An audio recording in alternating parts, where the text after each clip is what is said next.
Cameroon, a Central African country, is facing a humanitarian crisis, and the international community is ignoring it. In the last 4 years, more than 3,000 people have been killed.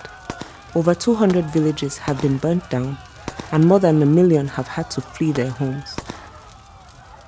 Right now, more than 1.3 million people need urgent humanitarian assistance.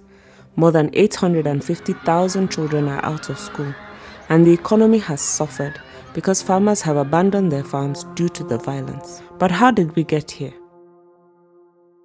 From 1884, what we now know as Cameroon was part of a German protectorate.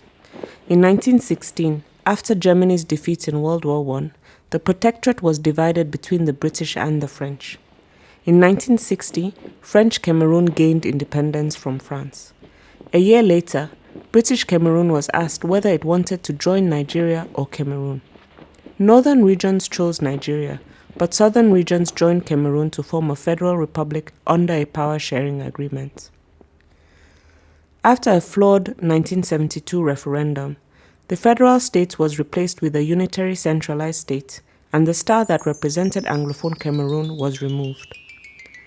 Since then, various decrees, different law reforms, and an authoritarian regime in power for almost 40 years has resulted in increased marginalization of Anglophone Cameroon regions.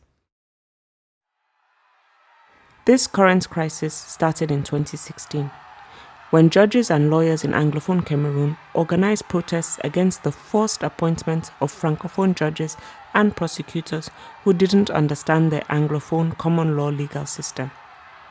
Shortly after, teachers and students joined in with similar grievances.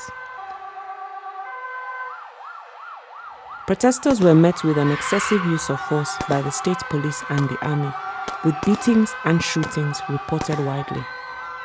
After failed negotiations, civil society organized boycotts of towns called Operation Ghost Town. The government responded by cutting off the internet to silence Anglophone Cameroon. Soon enough, separatists began to use the crisis to push for an independent Anglophone Cameroon to be called Ambazonia. The government intensified their military presence in the region, leading to more violence and exacerbating the crisis. 4 years in, the human rights violations include murder, forcible transfer of populations, imprisonment, torture, rape and sexual violence, and persecution of a minority group. These break international conventions that Cameroon is party to. But the international community continues to deem it an internal issue, to be resolved through national dialogue. But international pressure is key. When the UN finally spoke out, Paul Biya, the Cameroonian president, reacted by cancelling ongoing military trials and finally called for national dialogue. An encouraging start, but the separatists were excluded. More recently, a faulty special status legislation was adopted for the Anglophone regions. But yet, the crisis in Cameroon continues. What can you do? Let people know that you care about what's happening in Cameroon. Share this video and the report. Be the voice of the people of Cameroon.